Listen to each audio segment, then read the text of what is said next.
Bismillah ar-Rahman ar-Rahim.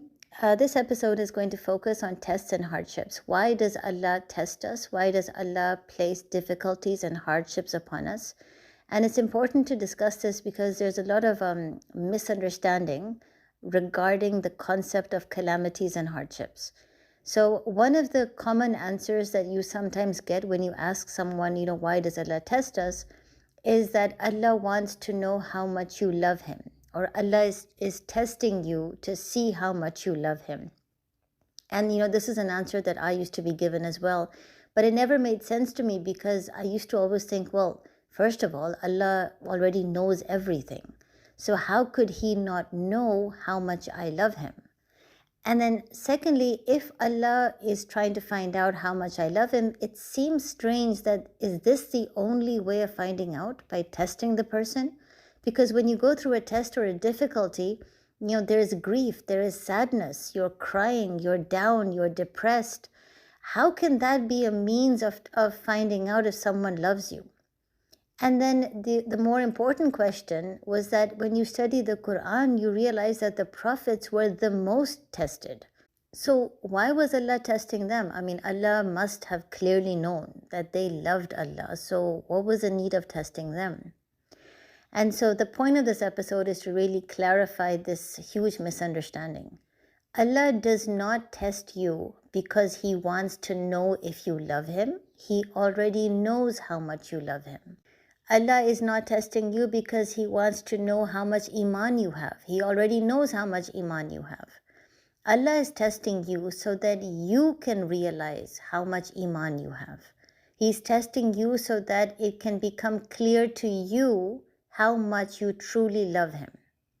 And this is important because when we talk to other Muslims, everyone loves Allah. Okay, so there's no Muslim who will say, no, I don't. Every Muslim will say, I do love Allah, I have faith in Allah, I trust Allah. These are things that are easy to say when everything is going good for you. When you are being given everything that you wanted, it's easy to say that you love Allah. But your true level of conviction and your true love and iman is exposed when you don't get what you wanted, when you face failure, when something unexpected happens. That is when your actual level of iman becomes exposed. And this is the point of tests and hardships. When Allah suddenly puts some kind of calamity in front of us, or when suddenly we face something unexpected or some kind of failure, the way we react is what Allah wants us to understand. He is revealing to us at that moment that you always say that you love me and that you have iman and faith in me and that you trust me. But now look, I just threw one test at you and just look at the way that you're behaving. And some of us at times, when there is grief or a moment of sadness, what do?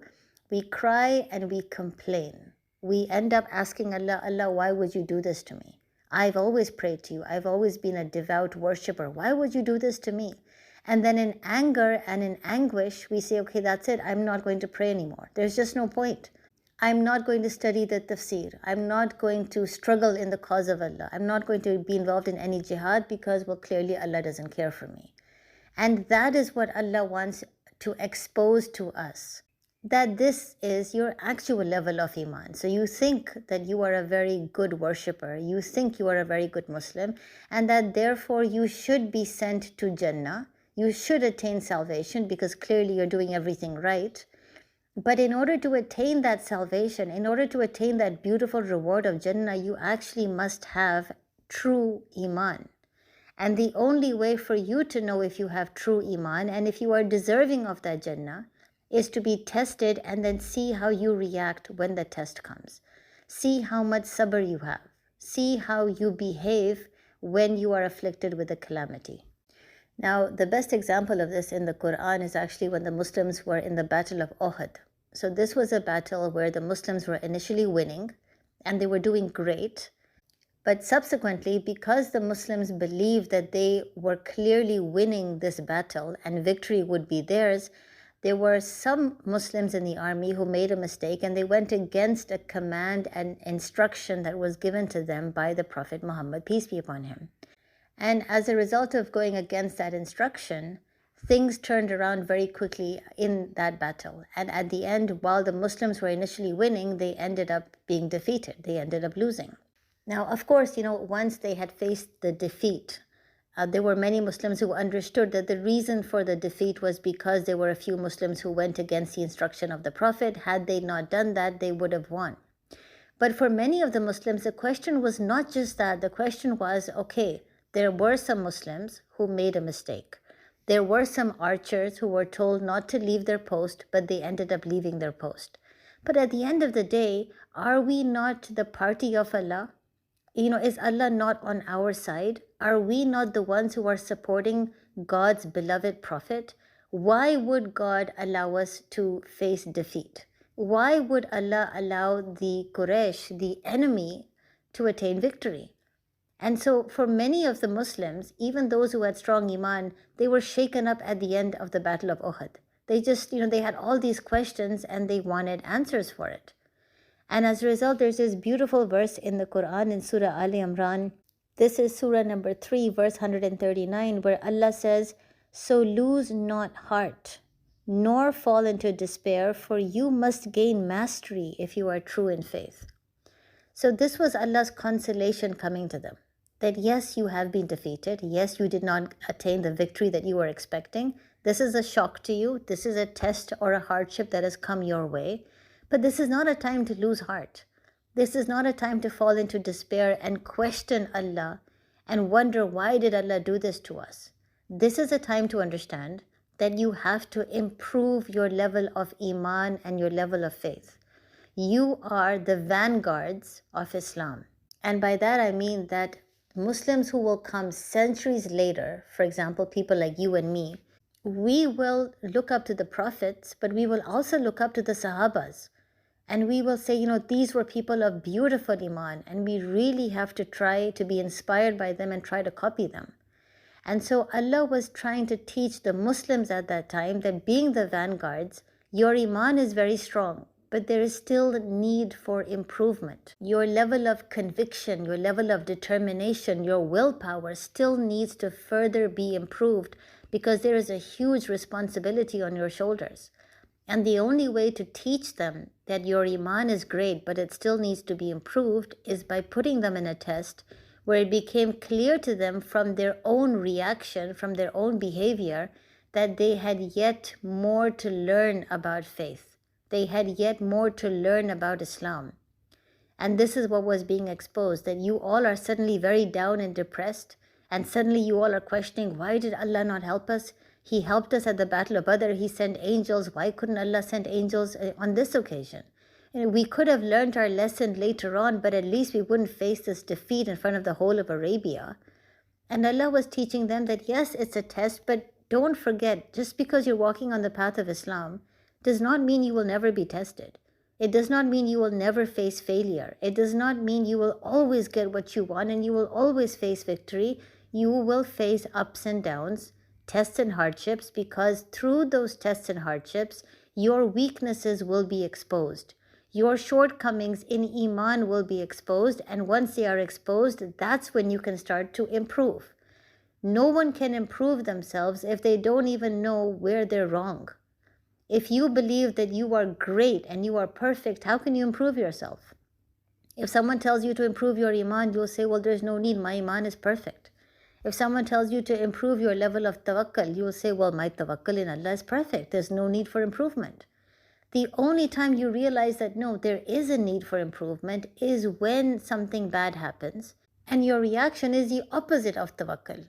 It is the opposite of someone who has blind trust in Allah. That's when you realize that, okay, there's still need for improvement in my iman and in my tawakkul. And that is what the idea is about every Muslim. It doesn't matter how strong your iman is. It doesn't matter how great you are as a believer or as a person. There is always room for improvement. And that is the lesson of Islam. Through tests and hardships, the idea is keep trying to become a better person. Don't ever reach that stage where you think, now I'm perfect. I know everything. But one final question that we could ask is, why does Allah even want us to improve ourselves? What's wrong with us having a decent level of iman? Why is that not sufficient? Why does Allah put us into continuous tests and hardships till we hit the grave? Because He continuously wants us to improve. The answer for that can be seen in Surah number 20, verse 41, where Allah is talking to Musa alayhi salam. And He's telling Musa alayhi salam, I have prepared you for myself. I have prepared you for my service. In other words, He's telling Musa alayhi salam that all the difficulties that you have faced ever since you were a child, all of this was done with a certain agenda in mind. And that agenda was, I was preparing you for this ultimate huge mission, which only you could accomplish. But in order for you to accomplish that, in order for you to be successful in that mission, you have to unleash your potential. You have to unleash all those hidden qualities that Allah has put inside of you, which even you don't realize. So for example, how can Musa alayhi salam be a leader of a huge ummah of 600,000 Bani Israel if he doesn't know sabr, if he doesn't know about patience, if he doesn't know about tolerance, if he doesn't know about having trust in Allah? These are things that you need to first develop inside of you, and then you can fulfill your mission. In the same way, each and every one of us has a potential. We have some hidden talents that are basically unique to us. It makes us who we are. But the problem is, though, that hidden potential, those talents only become unleashed when we are faced with a test or a hardship, and when we have a desire to become better and to improve ourselves. So just think about it. If everything always goes good, if you always get what you want, you will never have a desire to improve yourself spiritually. You will have a desire to get more and more immersed in dunya. You will have a desire to do even better in terms of dunya. But in terms of spirituality, you won't have any need to connect with Allah more. You won't understand the concept of sabr. You won't understand the concept of tolerance because you've never had to show it. Every time you want something, you end up getting it. So there's no way that you can understand what sabr actually means, what sabr actually feels like. And then the idea of, going through a difficulty, and suddenly when you get the thing that you finally wanted, when Allah suddenly gives you relief after a period of difficulty, that immense feeling of iman and love that you have for Allah, when your heart melts at that time, you cannot have that feeling if you always get what you want. That is a beautiful feeling you only get when you are put through difficulty, and then after a difficulty you face a period of ease, when that test has been removed, when that hardship has been removed. That is in fact the only time when you get to taste the sweetness of iman.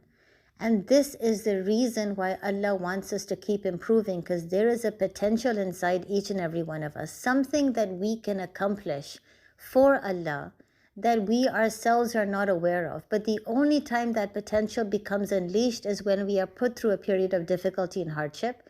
We keep trying to strive and struggle. We keep trying to survive it.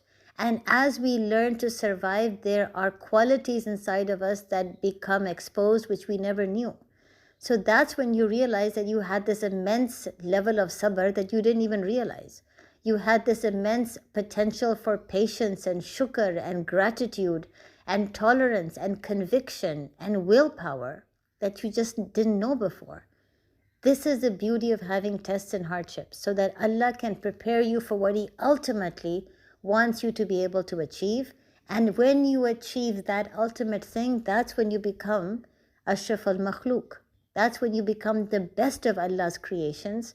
Because while having choice and having the ability of choosing dunya, you chose to walk on the path of Islam and to become the best version of yourself spiritually. That is what makes you the best of Allah's creations. And I'll just end this by giving you an example. When there's a mother who's trying to teach her child how to cycle. So, normally when a child learns how to cycle for the first time, you have to maintain balance, and the child keeps falling down. And every time the child falls down, he starts crying and complaining. And the mother's instant reflex, instant reaction is run quickly and help the child, console him or her, and encourage them to get back up on the bike again. And then, of course, when the child falls down again, the same cycle is on repeat. But eventually what happens is the mother realizes that the more I do this, my child is becoming vulnerable. he or she is becoming weak. They're not becoming strong and determined. They're not having conviction and willpower. They're actually becoming weak because they instantly cry and they expect someone to come and console them. And unless someone doesn't come, they don't get back up on the bike again. So for the betterment of the child, the next time the child falls down, the mother simply watches from far away. She ensures that the child is safe, but she doesn't do anything. So the child will cry and cry for some period of time. And when he realizes, well, my mother is not coming, he'll just get back up on the bike himself. And then the second time he falls off from the bike, he'll cry again, but for a shorter period of time, and then he'll just get back up again on the bike. And then by the third or fourth time, he won't even cry anymore because now he's figured it out. He's realized he's learned how to struggle. And at that point, the child has learned conviction. He's learned determination. He's learned what it means to have willpower. He has learned what it means to have sabr. That if you really want to learn how to cycle, you will get there, but it's going to take time. Be patient. Keep trying. Don't give up. Be patient, and you will get there. But if you want to learn how to cycle in the very first time, it's never going to happen. That's not how it works. So the child's moral character, his potential has already improved because of this small lesson that his mother has taught him. Now, the important thing is every time the child falls down and cries, does it hurt the mother? Of course it hurts the mother. The mother wants to go there and hug her child and console her child, but she keeps herself away because she knows this is for the betterment of the child. The same is our relationship with Allah. When He puts us through tests and hardships and we are crying and we are grieving, Allah doesn't immediately come and remove the test because He knows it's for our betterment. Does Allah feel our pain? Of course He does. Is Allah aware of how much it's hurting us? Of course He's aware. But it's not amusing Him.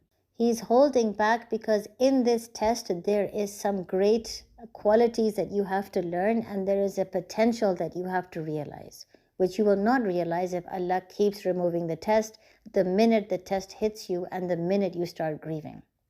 May Allah forgive us all of our sins, and may He enable us to spread the message of Islam and allow the nur of the Quran to penetrate our hearts. Assalamu alaikum.